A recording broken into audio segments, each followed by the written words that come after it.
Get this, a teen in Santee has been arrested for making death threats via his cell phone. Apparently, the boy sent the text messages to a female elementary school student. A second girl also said she got a text referring to the killing and a body being hidden. This is the second such incident in the East County in the past few months. So disturbing. All right, this is a perfect example of how bad bullying is getting these days. But here at Primetime, we're helping you fight back. Dr. Keith Canner is here to answer some questions about the problem of bullying. Welcome to Primetime, Hey, Keith. Taylor, thanks for having me. Dr. Keith Canner. Taylor. So it is a problem. It's a problem for us parents who send our children to school and they could be victims of bullying. It's also a problem because I know mothers who their children turn into bullies and they don't know what to do. And it's on the increase.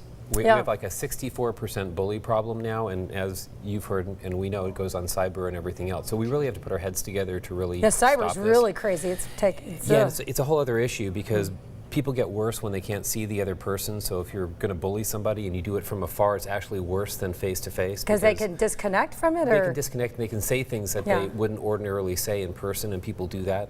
Kind of the least distance or the greater distance you have, you can say more. But then it's a question of really putting your heads together and saying, okay, look, how do we stop this from happening?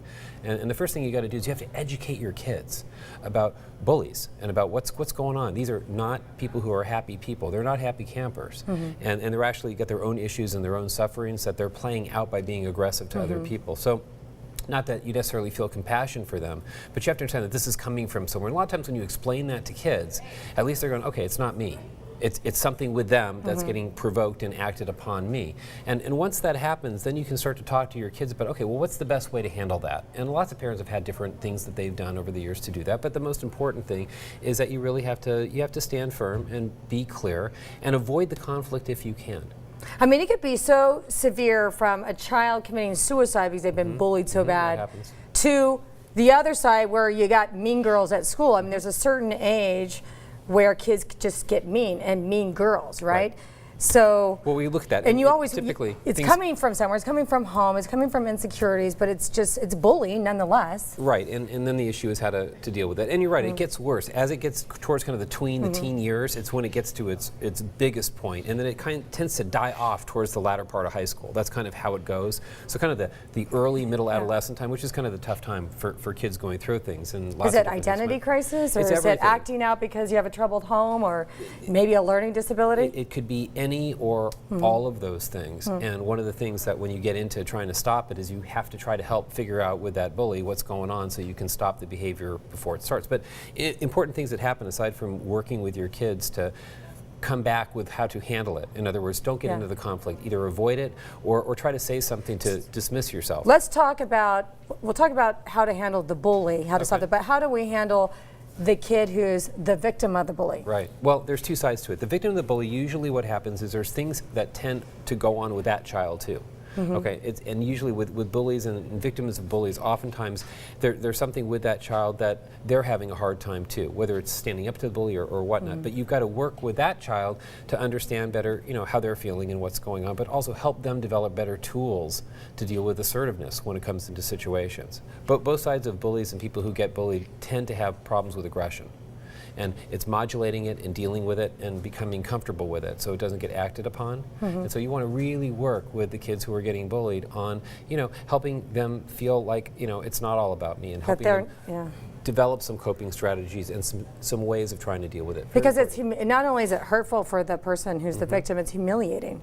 It's horrible. They're beating them down physically, emotionally, mentally. It's a terrible experience, and you have to get people involved. This is the other thing.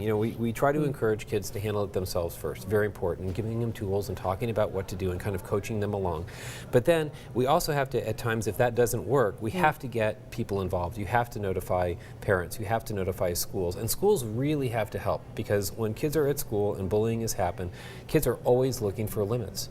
They need to have that there. Discipline's a form of love. I told all my daughters that as I beat them. I didn't beat them. I'm joking. Oh, I know. but no, you get different theories of how to handle these things. And one of the things and as you said, limit setting is a form of love. A lot of people see it as not that way, but it's really being very clear. You're helping kids calm boundaries. down. And it's got to be there. You have to have that. So, if that happened to one of my children, I would probably go right to the school. I'd call the parent. I'd talk to the kid. I'd be very proactive. But I'm like the mother bear approach. So I don't know if that's the best approach. Well, the mother bear approach is a very important approach if you've exhausted everything else. Yeah. Again, the first thing you want to do if your child is going through a bully experience is sit and talk to your child and say, wow, this is awful. What's going on? You know, what do you think?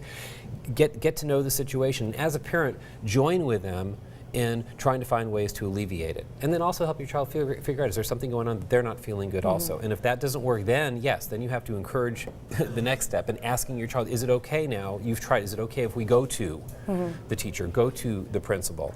Because you don't want to do something that's going to humiliate your child. So it's very important that you're checking out with them, because a lot of times they don't want you to get involved because it makes the situation exacerbates. Well, they worry, but oftentimes when a bully problem becomes a problem, you need a team approach. You need to get the school to step in and say, you know what, it's just not going to work. And I do think it's important to tell them, it's, you know, if that person's being mean, whether it's a mean girl or bully, they're sad. They're not happy with their life. It has nothing to do with That's you. how you have to start it, because the first thing that happens is kids personalize it. They think, you know, there's something wrong with me, rather than, you know what, there's something going on for that bully and it's coming out on me. Why me? Is it because I'm not hanging out in a group?